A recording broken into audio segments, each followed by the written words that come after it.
I feel like the most difficult part of this WHO project was probably picking the footage that I wanted to use in it because we were given so much of it.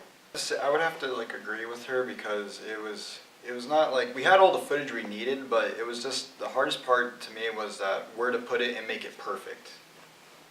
I think that if there was one thing I could have changed about it, I probably would have changed the setting in which the footage was taken, because I feel like the interviews were kind of in a weird lighting, and it kind of, I don't know, it didn't look super clean. I think I should probably just figure out, I gotta cut this down so it matches the sound. I'm trying to create an intense message that shows real passion from real people. That's the goal.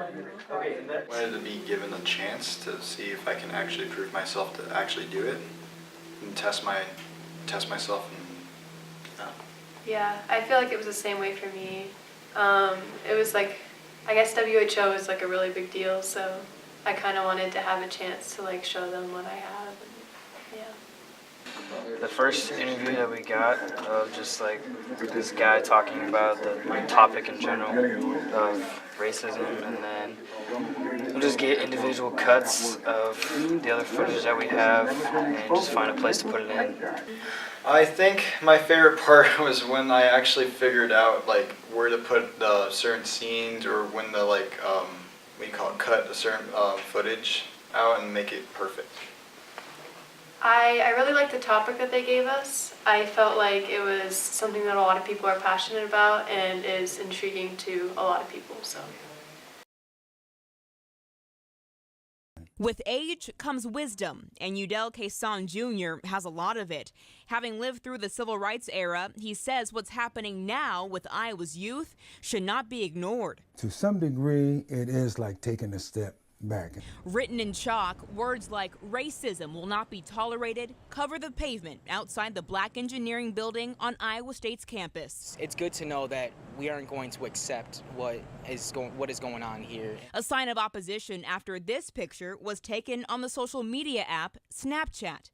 It shows 3 students in front of the Black Engineering Building with the caption, "N-words only." Yes, a couple, 3 times when I was on the track team at Drake, we used to go to the Arkansas relays, and of course there were some challenges, and we'd go to Texas relays, and I remember at Texas relays, the coaches from Colorado, Wichita State, and Drake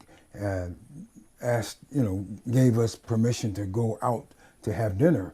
And the 3 of us, a young man from Colorado, one from Wichita State, and I went up to this restaurant, and the owner came out and said, "I'm sorry, sirs, we have not integrated our restaurant, and you're not allowed to eat." I think it can and will eventually get back to where it should be.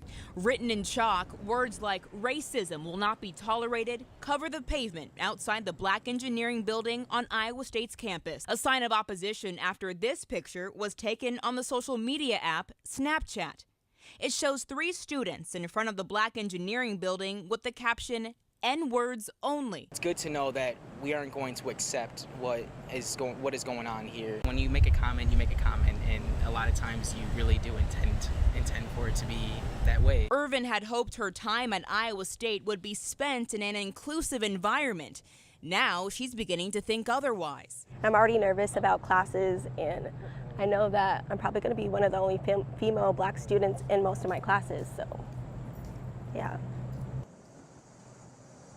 Kids aren't bad, but kids can make a bad choice, and a bad choice can lead to a bad situation. With age comes wisdom, and Udell Quezon Jr. has a lot of it.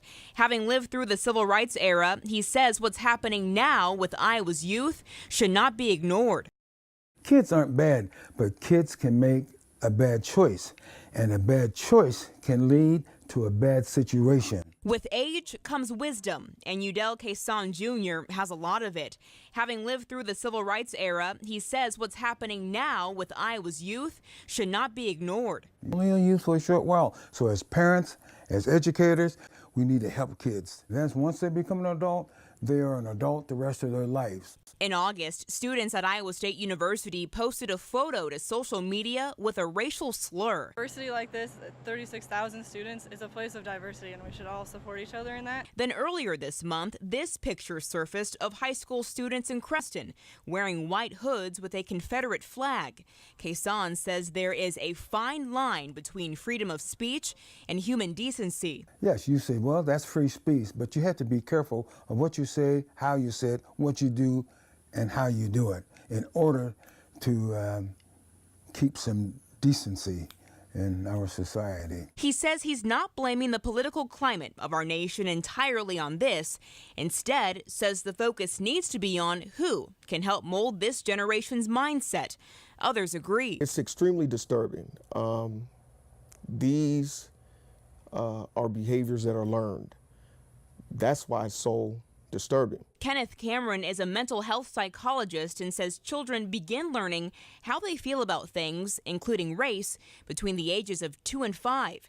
He advises parents to talk about race as open and as often as possible. Race shouldn't be a touchy subject. It's not a touchy subject.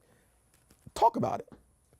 Dinner time conversation. Calling this time of racial divide a prime time opportunity for meaningful conversation. We may be different in color, different in gender, different in sexual preference, but we all bleed the same blood.